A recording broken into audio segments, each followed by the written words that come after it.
నమస్తే, నేను Vamshi. Welcome to HMTV special live debate. సూర్యుడు కర్కాటక రాశిలోకి ప్రవేశించి దక్షిణ దిశగా ప్రయాణించడమే దక్షిణాయనం.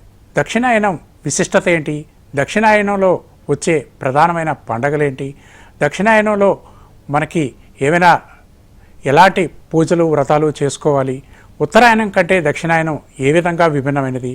ఉత్తరాయణం నిజంగా చెడ్డ కాలమా? ఈ కాలం గురించి గరుడ పురాణంలో ఏం చెప్పారు? అసలు గరుడ పురాణంలో ఏముంది? దక్షిణాయనం ఎంత ప్రమాదకరమైనదా? ఇత్యాది అంశాలపై ప్రత్యేక చర్చను చేపట్టింది హెచ్ఎంటీవీ. ఈ చర్చలోకి వెళ్లే ముందు ఒక్కసారి దక్షిణాయనంపై ఒక ప్రత్యేక కథనాన్ని చూద్దాం.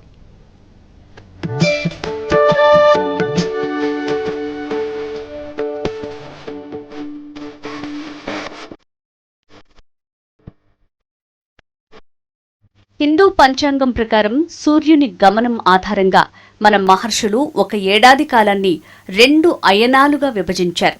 ఆ ప్రకారంగా సూర్యుడు మకర రాశిలో ప్రవేశించి అక్కడి నుంచి మిథున రాశి వరకు ఉత్తరం వైపు ప్రయాణించటాన్ని ఉత్తరాయణ పుణ్యకాలం అని అంటారు. అలాగే సూర్యుడు కర్కాటక రాశిలో ప్రవేశించి అక్కడి నుంచి ధనుస్సు రాశి వరకు దక్షిణ దిశగా ప్రయాణించటాన్ని దక్షిణాయన పుణ్యకాలం అని అంటారు. జూలై 17 శుక్రవారం రోజు ఉదయం 11:53 సూర్యుడు మిథున రాశి నుంచి కర్కాటక రాశిలోకి ప్రవేశించిన సమయం నుంచి దక్షిణాయన పుణ్యకాలం ప్రారంభమవుతుంది.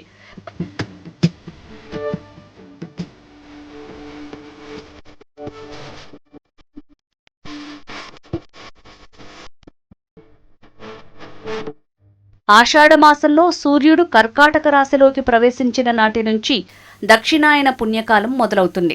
దక్షిణాయన పుణ్యకాలం జూలై 17 నుంచి జనవరి వరకు దాదాపు 6 నెలల పాటు కొనసాగుతుంది.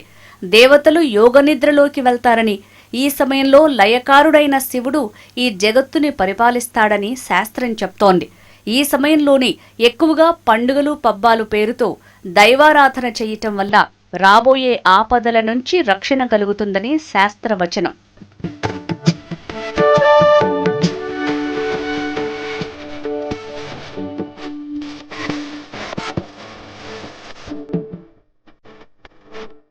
దక్షిణాయన పుణ్యకాలం ఆధ్యాత్మిక సాధనకు ఉత్తమమైన సమయమని పురాణాలు పేర్కొంటున్నాయి.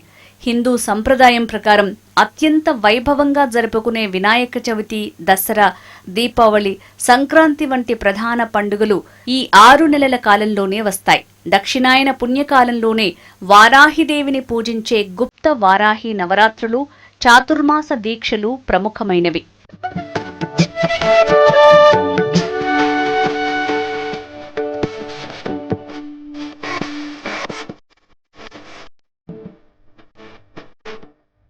హిందూ సంప్రదాయంలో ఆషాఢ శుక్ల ఏకాదశి నుంచి కార్తీక శుక్ల ఏకాదశి వరకు ఉండే 4 నెలల కాలాన్ని చాతుర్మాస దీక్ష అంటారు. ఈ దీక్షలో భాగంగా సాధకులు భగవన్నామస్మరణ, ఉపవాసాలు, నియమ నిబద్ధమైన ఆహారాన్ని పాటిస్తూ ఆధ్యాత్మిక చింతనలు గడుపుతారు. చాతుర్మాస దీక్ష ఆలయ నియమాలు ముఖ్యమైనవి. ప్రతి నెల ఒక్కో ఆహార పదార్థాన్ని విసర్జించటం ఈ దీక్షలో ముఖ్యమైన భాగం. ఇక జీవనశైలి విషయానికి వస్తే నేల మీద నిద్రించటం, ఉదయాన్నే స్నానం చేసి విష్ణు పూజ చెయ్యటం, రోజూ ఒకే పూట భోజనం చేయటం వంటివి ఆచరిస్తారు. సన్యాసులు, పీఠాధిపతులు ఒకే చోట స్థిరపడి ఈ దీక్షను అత్యంత కఠినంగా పాటిస్తారు. సాధారణ గృహస్థులు కూడా తమ శక్తి కొలది ఈ నియమాలను పాటించి భగవంతుని అనుగ్రహాన్ని పొందొచ్చు.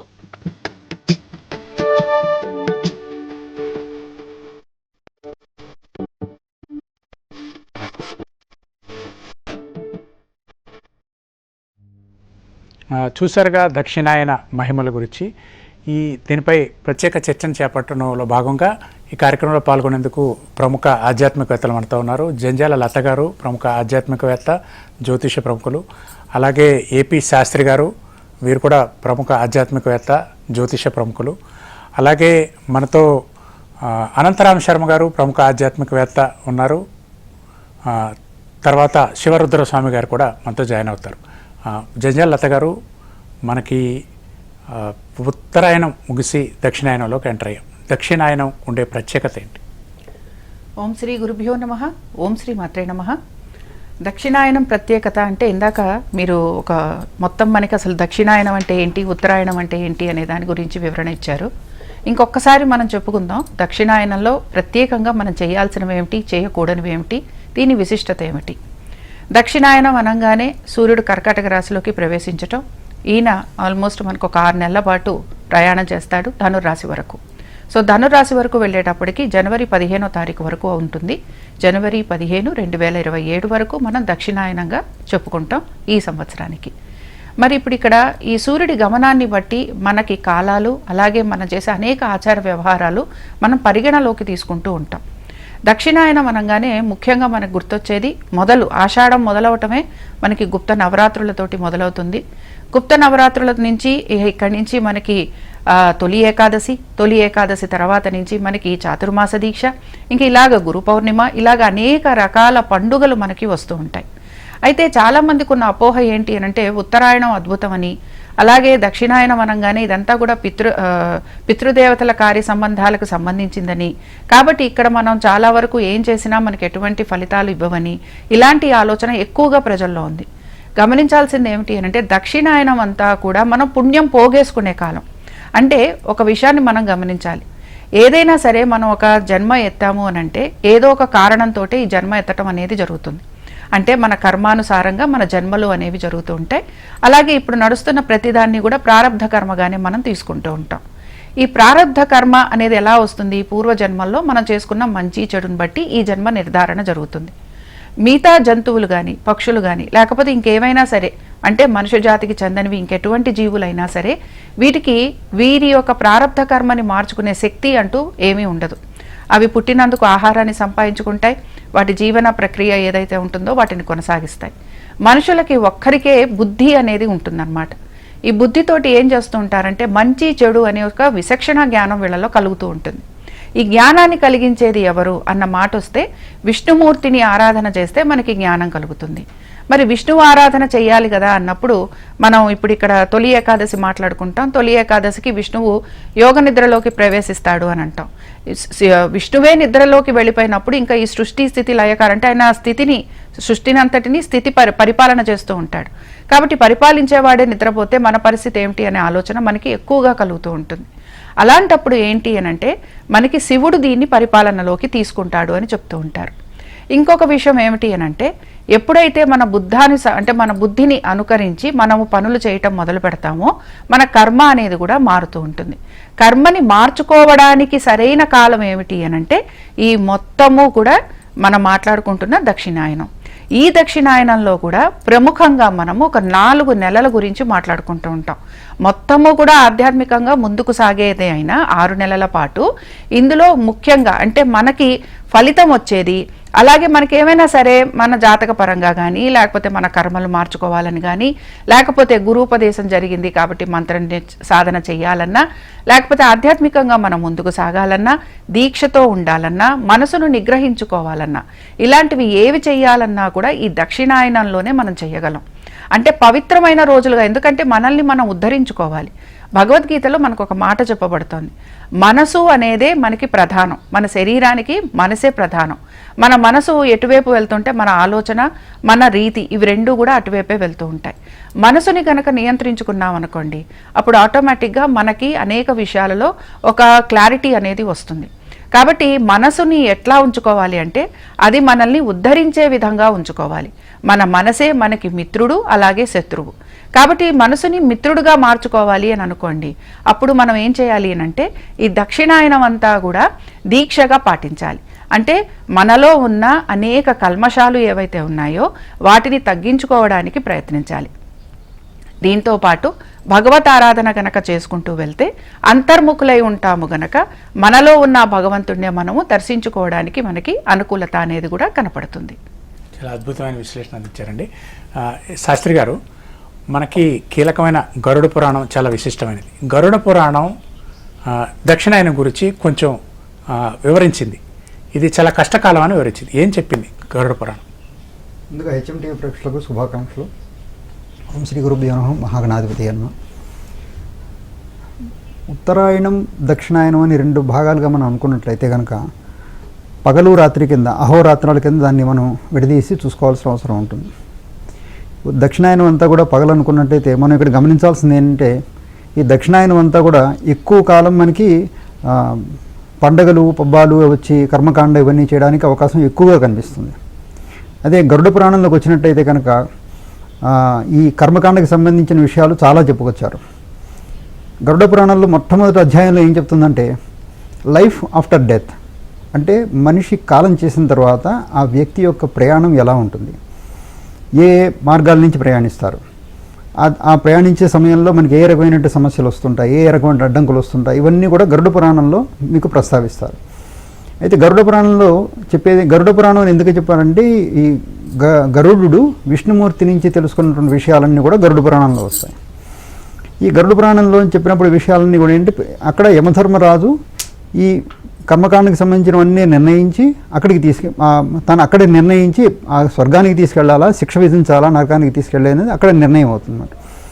అక్కడ ఈ పితృదేవతలు కానీ ఎవరైనా అక్కడ సరైనటువంటి ఆ మార్గం సుగమం అవ్వాలన్నట్టయితే కనుక వాళ్ళు చేసుకున్న కర్మలు ఈ లోకంలో ఉన్నప్పుడు మానవ జన్మ ఎత్తినందుకు ఆ విచక్షణ జ్ఞానాన్ని ఉపయోగించి వాళ్ళు ఆ చేసుకున్న కర్మలన్నింటినీ కూడా మనం సవ్యంగా చేసుకుని లైఫ్ ఆఫ్టర్ డెత్ అనే దాని మీద మీకు ఇవన్నీ కూడా మీకు ప్రయాణం చేసి ఈజీగా తేలిగ్గా వెళ్ళడం కోసం అని చెప్పని మీకు గరుడ పురాణంలో చాలా వివరంగా చెప్పింది.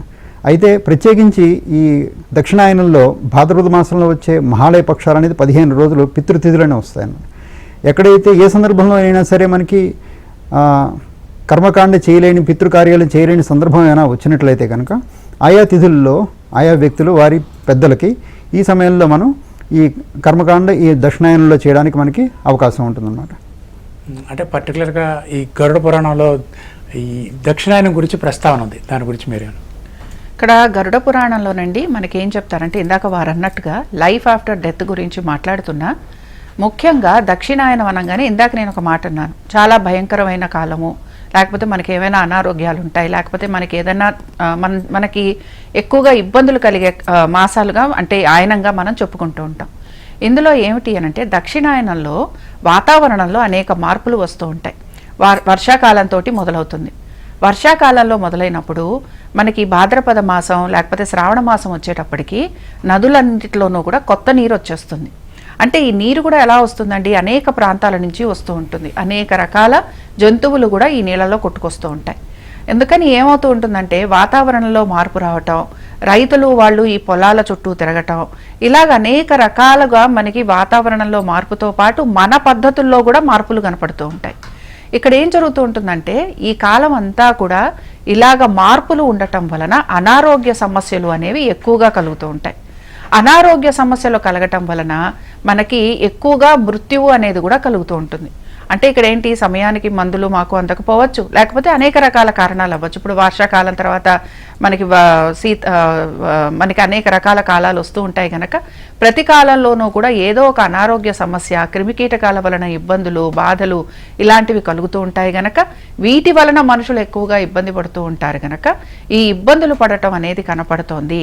ఈ ఇబ్బందుల వలన ఏం జరుగుతూ ఉంటుంది అనంటే మనుషులకి ప్రాణాలకి కీడు కలుగుతుంది అని చెప్తోంది. కాబట్టి మనుషుల ప్రాణాలకు కీడు కలుగుతుంది గనక మనుషులు మరి దీన్ని ఎలాగా నిర్వహించుకోవాలి అన్న మాట వచ్చినప్పుడు మీరు ఒక పద్ధతి ప్రకారంగా కనుక వెళితే మీరు ఈ ఇబ్బందుల నుంచి బయటపడతారు అని గరుడ పురాణం చెప్తోంది. ఏమిటవి అనంటే, ఒకటి, ప్రధానంగా మనకి ఎప్పుడైతే ఏకాదశి, తొలి ఏకాదశి మొదలవుతుందో అక్కడి నుంచి కూడా ఒక దీక్షగా మనము లేదా ఒక వ్రతంగా చాతుర్మాస దీక్షని పాటించటము. దీనివల్ల ఏమిటి అనంటే ఆహార నియమాలు ఎప్పుడైతే మనం పాటిస్తామో ఆటోమేటిక్గా మన శరీరం అనేది కూడా కుదుటపడుతుంది. అంటే శరీరము వాతావరణంలో వచ్చే మార్పులని తట్టుకుంటూ మన ఆహార నియమాలు పాటించటం వలన మన జీర్ణ ప్రక్రియని మనం సరిచేసుకుంటూ ఎక్కువగా అనారోగ్యం పాలు కాకుండా మనం బయటపడతాం. రెండో విషయం ఏంటంటే భాద్రపద మాసంలో మొత్తం కూడా మనకి 15 రోజుల పాటు చెప్పే ఈ పితృపక్షాలు ఏవైతే ఉంటాయో ఈ పితృపక్షాలలో ఎక్కువగా పితృదేవతల ఆరాధన చేయాలి అని చెప్పబడుతోంది. అంటే పితృదేవతలకి సంబంధించిన శ్రాద్ధ కర్మలు ఏవైతే ఉంటాయో అవి చేయటం, పిండ ప్రదానాలు చేయటం, వారి పేరు మీద దాన ధర్మాలు చేయటం, ఇలాంటివి చేయటం వలన మనకి కలిగే అనేక రకాల దోషాలు, ఇప్పుడు జాతకపరంగా మనకి చెప్తూ ఉంటారు పితృదోషాలు ఉన్నాయి అని అంటారు. ఈ పితృదోషాలు తొలగిపోవడంతో పాటు వంశవృద్ధి, ఎప్పుడైతే మన పితృదేవతలు మనని అనుగ్రహిస్తారో వంశవృద్ధి కలుగుతుంది అని అంటారు. అందుకే సంతానం లేని వారికి తప్పనిసరిగా వారి జాతకం పరిశీలన చేసినప్పుడు వారు ఇటువంటి కార్యక్రమాలు, అంటే వాళ్ళ తల్లిదండ్రులు కానీ వారి తాతలు కానీ ఇలాంటి కార్యక్రమాలు చేయకపోతే వారిని కార్యక్రమాలు చెయ్యండి అని చెప్తాం. అలాంటప్పుడు ఏమవుతుంటుందంటే వంశవృద్ధి కలుగుతుంది. ఎప్పుడైతే పితృదేవతల అనుగ్రహం కలుగుతుందో వంశవృద్ధి కలుగుతుంది, ఆర్థికంగానూ వీరు అనుకూలంగా ఉంటారు, ఆరోగ్యపరంగానూ వీరికి బాగుంటుంది. అందుకని గరుడ పురాణంలో చెప్పిన విధానం ఏంటంటే విష్ణునామ స్మరణ చేస్తూ అంతర్ముఖులై ఉంటూ ధ్యాన మార్గంలో ఉంటూ మనసును నియంత్రించుకుంటూ పితృదేవతలకి సంబంధించిన కార్యక్రమాలు కనుక చేస్తే మీకు ఎటువంటి ఇబ్బందులు ఉండవు అని చెప్పి చెప్తోంది. అద్భుతమైన విశ్లేషణ. కార్యక్రమంలో పాల్గొనేందుకు మరికొంతమంది అతిథులు జాయిన్ అయ్యారు. ముందుగా వారిని పరిచయం చేసుకొని కార్యక్రమంలోకి వెళ్దాం. మన దగ్గర ఈ జగద్గురు కేదారినాథ్ క్షేత్రాధిపతి శివరుద్ర స్వామి మనతో ఉన్నారు. వారిని అడుగుదాం. స్వామీజీ నమస్కారం. నమస్కారం స్వామి, మనకి చాతుర్మాస దీక్ష చాలా విశేషమైనది, మనకి దక్షిణాయనంలో మనకు వస్తుంది. ఈ చాతుర్మాస దీక్ష అంటే ఏంటి, దాని ప్రత్యేకత ఏంటి, స్వామీజీలు ఎలా జరుపుకుంటారు? అంటే విషయం అంటే మనము సుమారు ఒక 30 నిమిషాల నుంచి మాట్లాడుతున్న విషయాలన్నీ గమనించిన తర్వాత ప్రజలకి అంటే ఈ యొక్క దీక్షలు మీరన్న ఉత్తరాయణం తర్వాత దక్షిణాయనం, మన మునులు మన తపస్విలు ఈ నిర్ణయాలను మనకు ఎందుకు ఇచ్చారు అన్న ఒక విషయం నేను చెప్పి ఈ యొక్క మాసం యొక్క ప్రత్యేకతని వివరించే ఆలోచన చేస్తాను. విషయం ఏమిటంటే మిత్రమా, అంటే ఇప్పుడున్న యువతులకి అంటే ఇప్పుడున్న ప్రజలకి కూడా తెలియాల్సిన విషయం ఏమిటంటే 2 విభాగాలుగా విభజించడానికి గల ముఖ్య కారణం ఏమిటిది? సంక్రాంతి నుంచి జూలై నుంచి మళ్ళీ మనము జనవరి అని పెట్టుకున్న ఈ ఉత్తరాయణ దక్షిణాయనం. స్వామీజీ దీని గురించి మనం ఇప్పటికే చర్చించాం, మీరు కొత్త విషయాల్లోకి మళ్ళీ రండి ప్లీజ్. మీరు చెప్పిన విషయాల్లో చాలా కమ్యూనికేషన్ రావాలి మిత్రమా. మీరు ఇప్పుడు మనం చేస్తున్న పొరపాటు కూడా ఏంటంటే అసలు ఈ విషయాలు ఇప్పుడు ఉత్తరాయణం దక్షిణాయనం అనేది చాలా మందికి తెలియకుండా మనము చాతుర్మాస దీక్షలు నియమాల నిబంధనలకి వెళ్తే ప్రజలు దీక్ష నియమాలని అసలు ఎందుకు పాటించాలో తెలియకుండానే పోవచ్చును. ఇప్పుడు చాతుర్మాస దీక్షలు చేస్తున్నారు అంటే 4 నెలలు దీక్షలు ఎందుకు చేస్తున్నారు, అసలు అంతరార్థము వేరే వారిని అడగండి మీరు, ఎందుకంటే నా సమయాన్ని కూడా మీరు ఆలోచిస్తారు కాబట్టి. వేరే అంటే మిగతా వేరే పంటలు స్వామి మీరు రాకముందే కొంత చర్చ నడిచింది, ఇది చర్చించడం ఆల్రెడీ జరిగింది, అందుకని మళ్ళీ వెనక్కి వెళ్ళటం కంటే కంటిన్యూ చేయండి అని అడుగుతున్నా. లేదు, నేను విషయం మీరు చెప్పిన దాంట్లో విన్న దాంట్లో మిత్రమా దక్షిణాయనము తర్వాత ఉత్తరాయణం గురించి వివరణ అంత పటిష్టంగా లేదు కాబట్టి నేను ఆలోచన చేశాను. ఇంకోటి ఏంటంటే విషయం మీరు అన్నట్టుగా ఇప్పుడు జరుగుతున్న ఈ దీక్షలు నియమాలు నిబంధనలని ప్రజలకు పరిపూర్ణంగా అందించకపోతే మీరు అడిగినట్టుగా దీక్షని ఎలా తీసుకుంటారు చెప్పండి ఒక మాట. మీరు అన్నట్టుగానే ఈ చతుర్నాయ దీక్షల గురించి నేను చెప్తాను ఇప్పుడు ఎందుకు పాటించాలి అనేది. ఆషాఢ ఏకాదశి తొలి ఏకాదశి నుంచి మొదలు మన వాళ్ళు ఎన్నో దీక్షలు నియమాలు నిబంధనలు పూర్వీకులు పీఠాధిపతులు మఠాధిపతులు యోగ సిద్ధులు ఇచ్చారు. వాటి యొక్క ప్రత్యేకతలు ఏమిటి అంటే శరీరానికి సంబంధించింది ఆత్మకు సంబంధించింది అన్న విషయాలు మనం మాట్లాడినప్పుడు గరుడ పురాణం గురించి మాట్లాడినప్పుడు ఈ దీక్షలు నియమాలు మన ప్రజలకు ఎలాంటి శ్రేయస్సు అంటే దేని కొరకు ఈ విషయం. మహావిష్ణువు యోగ నిద్రలో ఉంటున్నారు అని అంటే యోగ నిద్రలో తండ్రి ఎందుకు వెళ్ళాడు అన్న విషయాన్ని మనం ప్రజలకు తెలియకుండా నియమాలు లేకపోతే మీరన్న యోగక్షేమాలు చెప్తే ప్రజలని మనం మళ్ళీ కొన్ని విషయాలు అంతర్గతంగా వాళ్ళకి చెప్పనట్టే అవుతుంది. కాబట్టి మీరు అన్నట్టుగా ఈ దీక్షల గురించే నేను చెప్పాలి అని అంటే మిత్రమా ప్రత్యేకత ఏమిటనంటే ఇందాక ఒక అమ్మ చెప్పినట్టుగా ఇందాక ఒక మిత్రుడు ఈ శరీరానికి సంబంధించిన విషయాలు దానివల్ల జరిగే ఆధ్యాత్మికమైన గురుబలాలు ఎందుకు వస్తాయి ఏమిటి అన్న విషయం. సూర్యరశ్మి శరీరానికి తాకకపోవడం వల్ల దీక్షలు నియమ నిబంధనలు పాటించాలనేది మునులు మనకు నిర్ణయించారు. దక్షిణాయనంలో మీరు బాగా గమనిస్తే సూర్యరశ్మి శరీరానికి తగలదు. ముఖ్యంగా మీరు గమనించాల్సిన ప్రశ్న అక్కడ. ఉత్తరాయణం అనంటే ఈ మీరు అన్నట్టుగా వేసవి కాలం తర్వాత ఎన్నో ఎన్నో విషయాలను దాటుకు వెళ్తూ ఉంటారు కాబట్టి ఇప్పుడు ఈ కాలం కంప్లీట్ గా వర్షాలకు సంబంధించింది మరియు చలికాలానికి సంబంధించింది కాబట్టి ఈ అంటే 4 మన దగ్గర 4 విధాలుగా ఎందుకు వివరించారు. ఇప్పుడు వినాయకుడి యొక్క పండుగ కానీ దసరా పండుగ కానీ నవరాత్రుల్లాగా చేసుకుంటారు, దాని అంతరార్థం. ఆ తర్వాత దీపావళి మరియు ఇంకా చిన్న చిన్న పండుగలు ఒక రోజు చేసుకునే పండుగలు వస్తూ ఉంటాయి.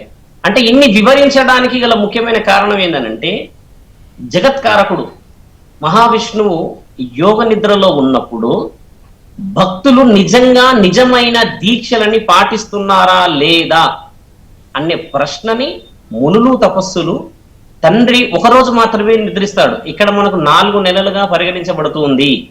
ఆయన కేవలం ఒక రాత్రి మాత్రమే నిద్రిస్తాడు దైవ కాలానుకాలంగా. అంటే దైవ కాల అంటే అక్కడ రాసిన కాలం ప్రకారంగా 4 నెలలని ఇక్కడ ఒక రోజుగా పరిగణించినప్పుడు మిగతా రోజులు మనకి 4 నెలలు అంటే 6 నెలలుగా పరిగణిస్తాము. అందులో చతుర్మాసాలు 4 నెలలు మహావిష్ణువు కోసమే పరిగణిస్తారు. జగత్కారకుడు అంటే లయకారకుడు పరమశివుడు వచ్చేసి సృష్టిని కాపాడడానికి ఉంటాడు అని అంటారు.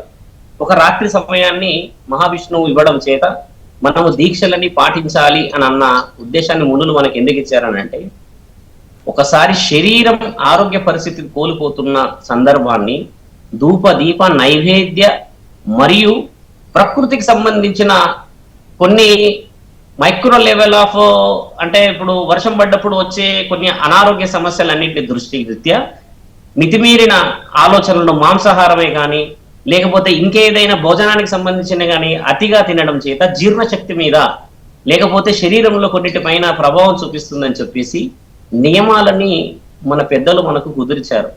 ఇప్పుడు మీరు డైరెక్ట్ గా ఈ యొక్క దీక్షల గురించి అడిగారు కాబట్టి నా ప్రశ్న కేవలం దీక్షల గురించి మాత్రమే.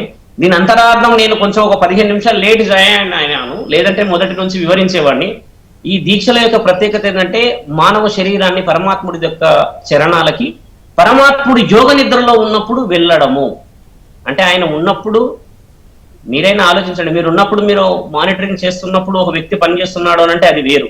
కానీ తండ్రి యోగ నిద్రలో ఉన్నప్పుడు భక్తులందరూ కూడా తండ్రి ఉన్నాడని నమ్ముతూ పూజలని పురస్కారాలని తర్వాత ఇంకేదైనా కార్యక్రమాలని ఆధ్యాత్మికంగా చేయడమే ఈ యొక్క 4 మాసాల యొక్క ప్రత్యేకమైన పూజల అంతరార్థం మిత్రమా. చాలా అద్భుతమైన అనాలిసిస్ అందించారు. అనంతరామ శర్మ గారు, అయ్యా మనకి చాతుర్మాస దీక్షలో ఉండే ప్రత్యేకత ఏంటి? సాధారణమైన భక్తులు కూడా చాతుర్మాసాన్ని పాటించవచ్చా? అండి, ఇక్కడ మనకి స్వామివారి యోగ నిద్రలోకి వెళ్ళారు అని అంటారు. ఇక్కడ చాతుర్మాస దీక్షని 2 రకాలుగా చేస్తూ ఉంటారు. ఒకటి ఏకాదశి మొదలు చేస్తూ ఉంటారు. ఈ ఆషాఢంలో శుద్ధ ఏకాదశి మొదలు కొంతమంది చేస్తారు, కొంతమంది పౌర్ణమి నుంచి చేస్తారు. ఆషాఢ శుద్ధ పౌర్ణమి నుంచి మళ్ళీ కార్తీక పౌర్ణమి వరకు లేదు కార్తీక ఏకాదశి వరకు చేస్తూ ఉంటారు. ఇది 4 నెలలుగా చేస్తూ ఉంటారు. అసలు స్వామివారి యోగ నిద్ర అనేది ఏంటయ్యా అంటే, ఇక్కడ స్వామివారి కోసమై మనం చేసే తపస్సు అంతర్లీనంగా ఉండాలి అనేది ఒకటి తీసుకొని, అంటే ఖచ్చితంగా చెప్పాలి అంటే మనం స్వామివారి కోసంగా తపించేది ఒక యోగం. ఆ యోగంలో స్వామివారు నిద్రిస్తూ ఉంటారు. అంటే ఆ యోగాన్ని కాపాడుతూ స్వామివారు మనలో అంతర్లీనంగా ఉంటూ ఉంటారు. అదే ఒక రకమైన యోగ నిద్ర. అందుకే స్వామివారు గుహలోకి వెళ్ళారు. గుహలోకి వెళ్ళిన తర్వాత ఉత్తరముఖంగా ఉన్నటువంటి గుహలోకి వెళ్ళిన తర్వాతే ఆయన యోగ నిద్రలోకి వెళ్ళారు. గుహ అంటే ఏంటి? గుండె అంతర్భాగము, గుండెలో స్వామివారిని నిలుపుకోవడం. అంటే మనస్సు నిండా గుండె నిండా స్వామివారినే నింపుకొని, భగవంతుడు అమ్మవారు కావచ్చు స్వామివారు కావచ్చు భగవంతుడినే నింపుకొని ఆ స్వామివారి యొక్క తపశక్తిని పెంచుకుంటూ ఆ స్వామివారిలో మమైక్యమైతూ ఒక యోగాన్ని సంపాదించుకోవాలి. అంటే గురువుని కలవడం ఒక యోగం, గురువు మార్గాలు నడవడం ఒక యోగం, కర్మ భూమిలో పెట్టడం ఒక యోగం, భగవంతుణ్ణి చేరుకోవడం ఒక యోగం. అదే యోగము అంటే. ఆ యోగం మనకు ఉందా లేదా, దాన్ని చాతుర్మాస దీక్షగా చేసుకొని స్వామీజీలు చేస్తూ ఉంటారు. ఆ యోగాన్ని చేసుకుంటూ ఉంటారు. అంతేకాకుండా బ్రహ్మచారులు, గురుపదేశం ఉన్నటువంటి వారు ఎవరైనా గురువు ఇచ్చినటువంటి మంత్రాన్ని సాధన చేయడానికి ఈ చాతుర్మాస దీక్ష ఉపయోగపడుతూ ఉంటుంది. ఇక సంసార పక్షంగా ఉన్నటువంటి వారు లెక్క వేసుకుంటే వారు కూడా ఈ సాధన చేస్తూ దీక్షగా కొన్ని రోజులు పెట్టుకొని, అంటే 4 నెలలు వారు ఉండలేకపోయినా, ఎందుకంటే సంసారంలో ఈతి బాధలన్నీ కూడా చూసుకుంటూ ఉండాలి కదా, అటు సంసారాన్ని నడిపించుకుంటూ ఇటు స్వామివారికై యోగాన్ని చూసుకుంటూ ఉండాలి కాబట్టి వారు సంసారాన్ని నడిపించుకుంటూ కొన్నాళ్ళైనా సరే, చాతుర్మాసం 4 నెలలు సంసారంలో ఉన్నటువంటి వారు చేయలేకపోయినా కొన్నాళ్ళైనా సరే చేసి స్వామివారికి దగ్గర తరించిపోవాలి, ముక్తిని పొందాలి. మొత్తంగా ఏంటంటే ఈ చాతుర్మాసం యొక్క గొప్పతనం జన్మరాహిత్యాన్ని పొందాలి. ఇక స్వామీజీలు ఒక్కొక్క నెల ఒక్కొక్కటి వదిలిపెట్టేస్తూ ఉంటారు శాకాహారాల్లో. వదిలిపెట్టడం ఏంటంటే మనకి అహంకారం ఏమైనా కొద్ది గొప్ప ఉన్నా దాన్ని, నేను స్వామీజీని, నా దగ్గరికి ఇంతమంది భక్తులు వస్తున్నారు, ఇటువంటిది అంటే మనకి ఇష్టమైనది వదిలిపెట్టడం వల్ల మన అహంకార మమకారాలు కూడా మనకి ఇష్టమే కదా, అటువంటి వదిలిపెట్టినట్టుగా మన కాశీ వెళ్తే కాయో పండు వదిలిపెట్టాలని చెప్తూ ఉంటారు కదా, అదే విధముగా ఇక్కడ కూడా ఈ చాతుర్మాసంలో మనకున్న గుణాలలో అన్ని వదిలిపెడుతూ ఒక్కొక్కటి వదిలిపెడుతూ ఆ స్వామి వారిలో ఐక్యం చెందటానికి చేసే ప్రయత్నమే చాతుర్మాస దీక్ష. అది కూడా ఒకే దగ్గర ఉండి చెయ్యాలి అని పీఠాధిపతులకు ఒక నియమం ఉంది. అక్కడి నుంచి కదలదు, అంటే చంచల స్వభావము మనలో ఉండకూడదు. ఒకే దగ్గర ఉండి పరమాత్మని ఒకే దగ్గర నిలుపుకుంటూ ఉండాలి. చంచల స్వభావం మనలో ఉండకుండా స్వామివారిపై ఏకాగ్రత పెంచుకుంటూ చేసేదే చాతుర్మాస దీక్ష. దీన్ని ఎవ్వరైనా చేయవచ్చు.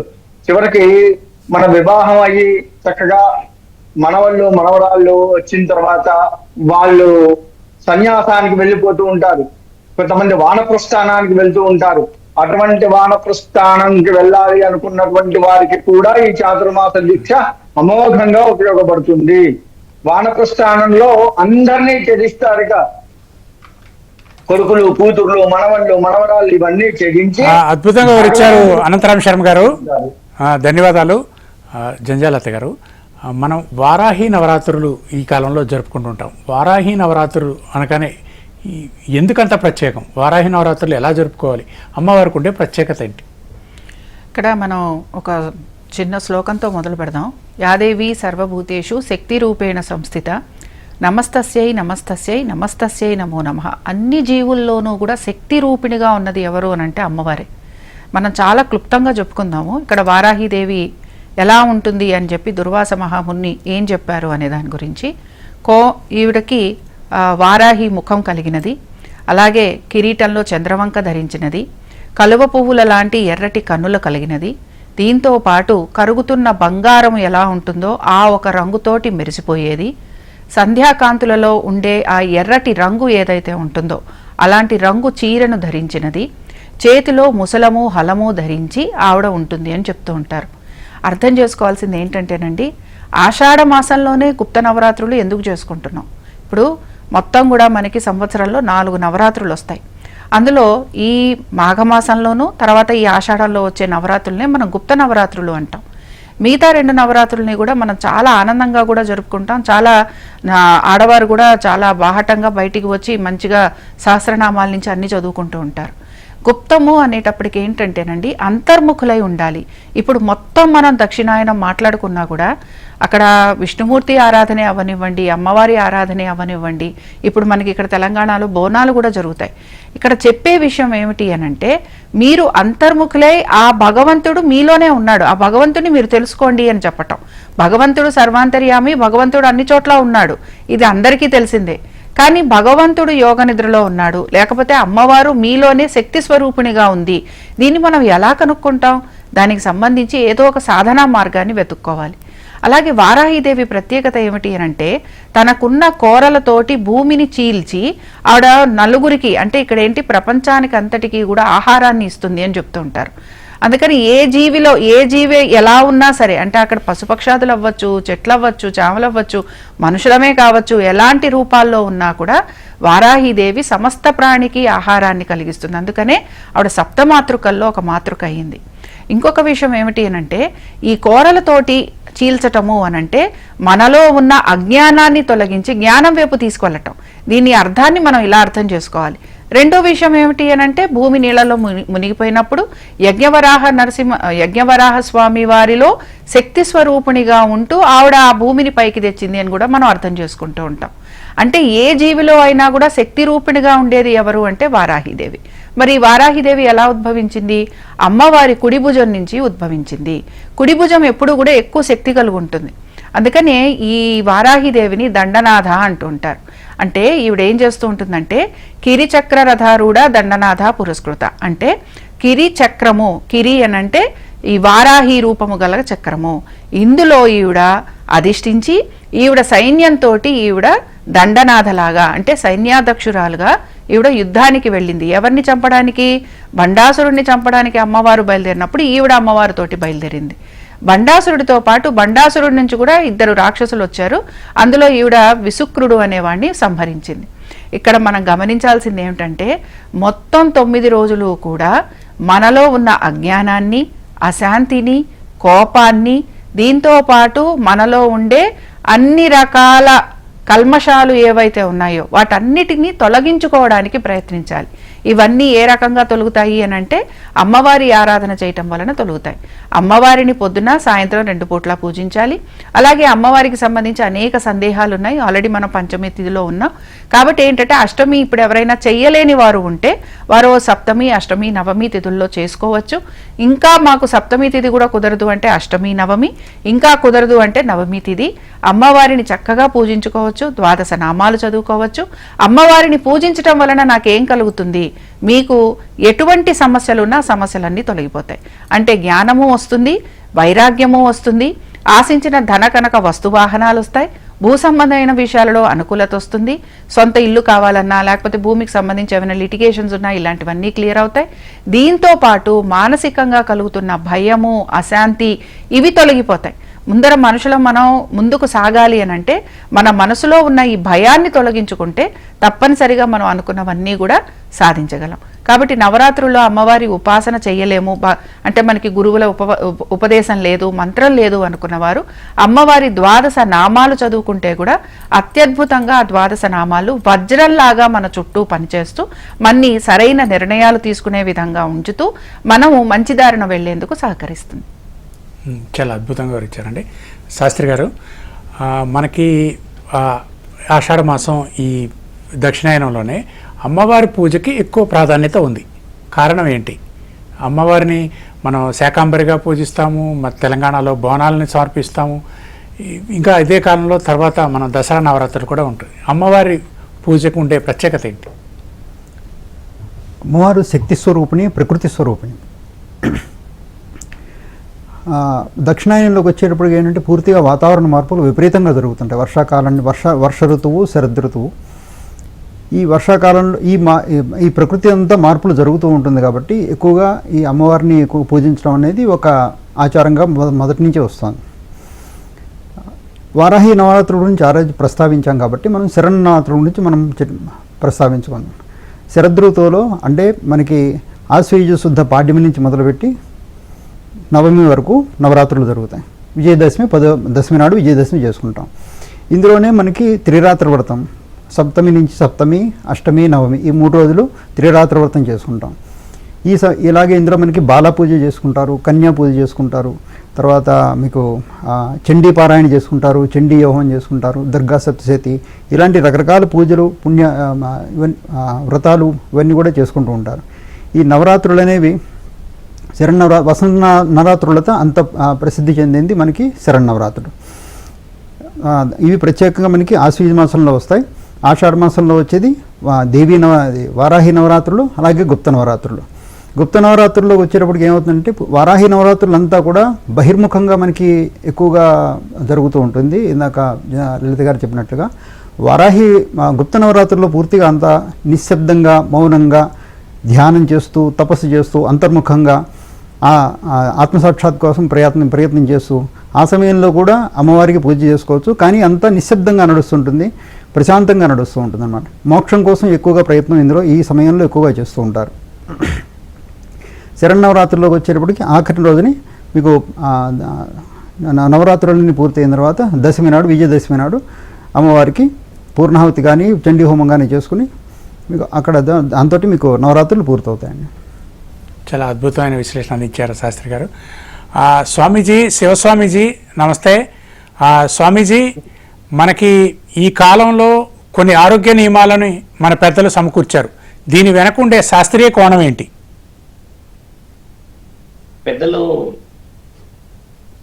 శాస్త్రీయ కోణాన్ని తీయడానికి గల ముఖ్యమైన కారణం ఎక్కువగా వర్షాలు రావడం చేత మరియు చలి ఉండడం చేత మనిషి మీరు అన్నట్టుగానే అంటే మానవ సహజమైన ఆలోచన ఏందనంటే మిత్రమా, ఎండాకాలం ఉన్నంత వెసులుబాటు తత్వంగా ఉండరు. బాగా వర్షం పడినా లేదా బాగా చల్లగా ఉన్న శరీర శుద్ధి కానీ, లేకపోతే బయట వర్షం పడిన తర్వాత కొన్ని రోగాలు ప్రబలి, అంటే ఇప్పుడు మలేరియా లాంటిది కానీ ఇంకేం లాంటిది కానీ ఇలాంటి ఎన్నెన్నో రోగాలు శరీరానికి మనము శుద్ధి చేసుకోవడానికి ఆసక్తి చూపించము ఎక్కువ శాతంగా. ఇప్పుడు ఎండాకాలంలో ఉన్న విషయ వివరణలకు వచ్చి వర్షాకాలంలో చలికాలంలో ఉన్నట్టుగా శరీరం ఉండదు. ఎందుకంటే దుస్తులైనా మనం వాడిన ప్రతి దాన్న ఎలా ఉన్నా కూడా ఈ 8 నెలలు చాలా వ్యత్యాసంగా ఉండడం చేత పూర్వీకులు మీరు అన్నట్టుగా మన పూర్వీకులు ఇచ్చిన ఒకే ఒక సందేశం ఏంటంటే శరీర శుద్ధి జరగని చోట రోగాలు ఖచ్చితంగా వస్తాయనేది సైన్స్ కూడా రుజువు చేసింది. అలాగని మన పెద్దలు మనకిచ్చిన ధన్వంతరిలో రాయబడిన విశేషాలు ఏమిటంటే మిత్రమా, ఎక్కడైతే మనము ఆధ్యాత్మికంగా ప్రకృతి నుంచి వచ్చే విశేష వివరణని స్వీకరించినా కూడా మనం పీల్చిన గాలి ద్వారా మనం తిన్న చాలా తక్కువ క్వాంటిటీ, అంటే మనం తినే చాలా తక్కువ మితంగా తిన్నా కూడా ఆరోగ్యం కాపాడుకోవడానికి ఉండడానికి అని చెప్పేసి పూజలు కానీ నియమాలు, ఈ నిబంధనల్ని వాళ్ళు భక్తి శ్రద్ధల మీద మన యొక్క మనసుని మలిచారు. మలిచినప్పుడు ఏం జరుగుతుందంటే మిత్రమా, మనము మీరు చాలా అంటే వివరంగా చూస్తే ఇది సైన్స్ కూడా ప్రూవ్ చేసింది, 4 నెలలే మన శరీరాన్ని చాలా ఫ్రీగా వదలగలుగుతాం. చిన్నపిల్లలు మరియు పెద్దలైనా యుక్త వయసులైనా సరే. తర్వాత 8 నెలలు గమనించి చూస్తే చాలా ఇబ్బందులు అవుతూ ఉంటది మన శరీరానికి. ఇలాంటి సమయంలోనే మన పూర్వీకులు ఇచ్చిన శాస్త్రీయత ఏంటంటే దైవాధీనంలో ఎక్కువగా ఉన్నప్పుడు, యోగ మీద ధ్యాస పెట్టుకున్నప్పుడే కానీ, ఇప్పుడు కుంకుమ, పసుపు లేదంటే కొన్ని అష్టసుగంధాలని మనము పూజలలో వాడుతున్నప్పుడు మన శ్వాసకోశ వ్యాధులు ఒకటి, శరీరానికి చర్మానికి సంబంధించిన వ్యాధులు ఇలాంటి ప్రబలిల్లకుండా గతంలో చాలా జరిగాయి కూడా మనకు తెలుసు.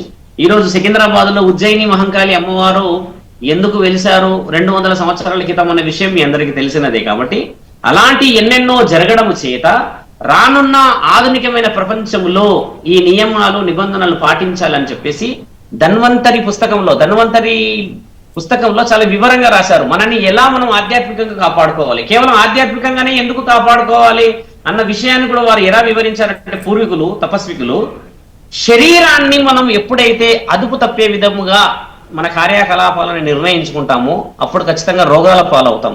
కాబట్టి శరీర నియంత్రణ కోసమని దేవీ దేవతలను పూజలు చేయడానికని మీరన్న ఈ దక్షిణాయ కాలంలోనే ఎన్ని పండగలకి ప్రత్యేకత పరమాత్ముడు, మునులు, పెద్ద పెద్ద యోగ సిద్ధులు నిర్ణయించారు. భక్తులు అంటే ప్రజలు ఎక్కువ శాతంగా ఇలాంటి పూజల విషయంలో పండగల విషయంలో ఉన్నప్పుడు శరీర శుద్ధి చూయించుకోవాలని కొన్ని నియమాలని పాటించాలని వారికి ఆధ్యాత్మికంగా కలిగినప్పుడు ప్రకృతి పరంగా కొన్ని విషయాలు ప్రమాదాలు జరగకుండా ఆరోగ్యాన్ని కాపాడుకోవడానికని మనం పెద్దవాళ్ళు ఇచ్చిన ఒక క్రియా ప్రక్రియ మిత్రమా. ఇందులో చాలా సైన్స్ దాగున్నది. కేవలం మునులు పెద్దవాళ్ళే ఎందుకు ఇచ్చారు అని అంటే వారు ప్రత్యేకంగా పూజలు మరియు వారు చేస్తున్న ఆధ్యాత్మిక సాధనలో గమనించినది సూక్ష్మమైన ఆలోచనలు ప్రజలకి చేరాలి అని చెప్పేసి వారు పీఠంలో ఉంటూ యజ్ఞాలు, హోమాలు, మహాయజ్ఞాలు చేస్తూ అక్కడ ప్రత్యేకమైన పూజలు చేస్తూ లోక శ్రేయస్సు కోసం పోతూ ఉన్నప్పుడు అక్కడ లోకం అంటే ప్రజలలో ఇలాంటి విషయాలు ఆధ్యాత్మికంగా వచ్చినప్పుడు శరీరాన్ని కూడా వాళ్ళు కాపాడుకోవడం చాలా ముఖ్యం అని చెప్పి అంటారు. కార్తీక వనభోజనాలకు వెళ్తారు చాలా మంది, మీరు గమనించాల్సిన ప్రశ్న. స్వామి క్లుప్తంగా ముగించండి, సమయం మించిపోయింది ఇప్పటికే. కొంచెం క్లుప్తం. కార్తీక వనం ఇప్పుడు అంటే వెరీ సింపుల్ గా స్వామి, ఇప్పుడు వర్షాలలో 1-2 అంటే ఇప్పుడు ఒక 1 వీక్ 2 వీక్స్ తర్వాత వర్షాలు బాగా పడిన తర్వాత నీరు శుద్ధి అవుతుంది. ఇందాక ఒక అమ్మగారు చెప్తున్నారు ఈ నీరు శుద్ధి అయిన తర్వాత మనం ఆ నీరును ఉపయోగించినప్పుడు మన శరీరం బాగుంటుంది. కానీ ఇప్పుడు వాతావరణ రీత్యా ఎక్కువ శాతంగా శుద్ధి కాబడిన నీరు మనకు దొరకదు. కాబట్టి రోగాలు ప్రబలిల్లే అవకాశం ఉంటుంది. కాబట్టి ప్రకృతిపరమైన పూజలు పురస్కారాలు చేయాలని పెద్దవారు నిర్ణయించారు. అద్భుతంగా వివరించారు స్వామీజీ. అనంతరామ శర్మ గారు చెప్పండి, క్లుప్తంగా చెప్పండి. ఈ కాలాన్ని మనం ఎలా సద్వినియోగం చేసుకోవాలి? పూజలు పునస్కారాలకు ఇది ఆధ్యాత్మిక సాధన మాసం, కొంచెం క్లుప్తంగా చెప్పండి. ఈ మొత్తం కూడా పూజలు పునస్కారాలు ఈ దక్షిణాయనం మొత్తం కూడా చేస్తూ పితృదేవతలకు కూడా చేయవలసిన కార్యక్రమాలు ఉంటే చేసుకుంటూ, అంటే మనకు జాతకరీత్యా ఇందాక అమ్మ చెప్పినట్లుగా జాతకరీత్యా ఉన్న దోషాలను పోగొట్టుకోవడానికి ఈ దక్షిణాయనం అత్యంత పవిత్రమైంది. ఈ దక్షిణాయనం మొత్తం కూడా చీకటి కాలంగా చెప్తూ ఉంటారు. చీకటి అంతర్ముఖాన్ని ప్రయాణిస్తూ వెలుగు నింపేది. అంటే మనకి ఉన్నటువంటి పితృదోషాలు కూడా వెలుగు లేక, అంటే మనలో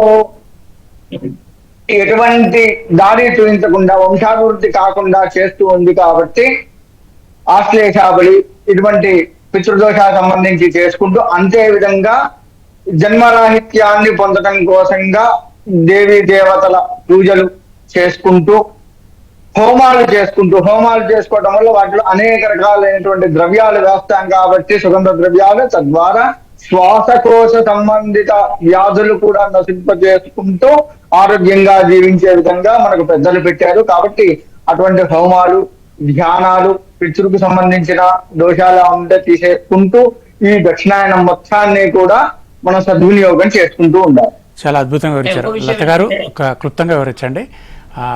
ఇది శివుడు ఆధిపత్యం వహించే కాలమా? దీన్ని ఎలా సద్వినియోగం చేసుకో?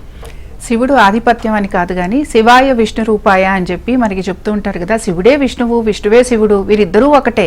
ఇద్దరికి ఎటువంటి తేడాను లేదు. సృష్టి స్థితి లయకారకులుగా వాళ్ళ డ్యూటీస్ అనుకుందాం కొంచెం సేపు, వాళ్ళ పరిపాలన అనేది కొనసాగుతూ ఉంటుంది. విష్ణువు యోగ నిద్రలో ఉన్నాడు గనక శివుడు దీన్ని పరిపాలిస్తున్నాడు ఈ 4 నెలలు అని మనం చెప్పుకుంటున్నాం. కానీ ఇక్కడ విష్ణుమూర్తి ఏమి యోగ నిద్రలో అంటే పరిపూర్ణంగా నిద్రపోయి అన్నీ వదిలేశాడని కాదు ఇక్కడ అర్థం. అంటే ఏమిటంటే ఆయన ఒక ముద్ర ధరించారు. ఈ ముద్ర ధరించడం వలన ఏంటి అంటే మనలోనే విష్ణువు ఉన్నాడు, మనలోనే శివుడు ఉన్నాడు. వాళ్ళని మనం కనుక్కోవాలి. అది ఎలా చేస్తాము అని అంటే అంతర్ముఖులై ఉంటాం. అంటే మనం సాధనా మార్గంలో వెళ్తే తప్ప ఈ శివుడే గాని ఆ విష్ణువే గాని మనకి కనిపించరు అని చెప్పటం. రెండో విషయం ఏంటంటేనండి, ఈ శివుడే పరిపాలిస్తాడు అనటానికి ఏమీ లేదు. 4 నెలలు విష్ణుమూర్తికి సంబంధించిన అన్ని రకాల పూజలు మనం చేసుకుంటాం. తర్వాత మనకి కార్తీక మాసంలో శివుణ్ణి విష్ణువుని ఇద్దరిని కలిపి ఆరాధిస్తాం. మార్గశిర మాసంలో మళ్ళీ విష్ణువు ఆరాధన చేస్తాం. అంటే మీరు గమనిస్తే మొత్తం ఈ 6 నెలల్లో కూడా మనం శైవులతో పాటుగా వైష్ణవులతో పాటుగా అమ్మవారిని శాక్తేయులు కూడా ఆరాధన చేస్తూ అలాగే గణపతిని ఆరాధన చేసేవాళ్ళు ఉన్నారు. ఇందాక స్వామీజీ చెప్పినట్టుగా నీళ్లలో ఉండే మనకి ఎక్కువగా అనారోగ్యాలు కలిగేవన్నీ కూడా నీళ్ల ద్వారానే కలుగుతూ ఉంటుంది కనుక ఈ భాద్రపద మాసంలో మనము ఎప్పుడైతే గణపతిని వివిధ పత్రితోటి ఆరాధన చేస్తామో వాటిల్లో ఉండే మెడిసినల్ వాల్యూ ఏదైతే ఉంటుందో అది నీళ్లలో కలపటం వలన మనకి కలిగే అనేక అనారోగ్య సమస్యలు తొలగిపోతాయి.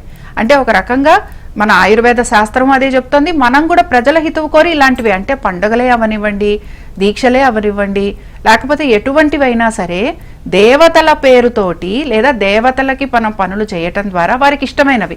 ఇప్పుడు వినాయకుడికి అనేక రకాల పత్రి ఇష్టం, ఆయనకి నివేదన చేసిన వారము అవుతాం. ఆయన దగ్గర అంటే మనం కూడా స్వామివారికి దగ్గర అయిన వాళ్ళము అవుతాం.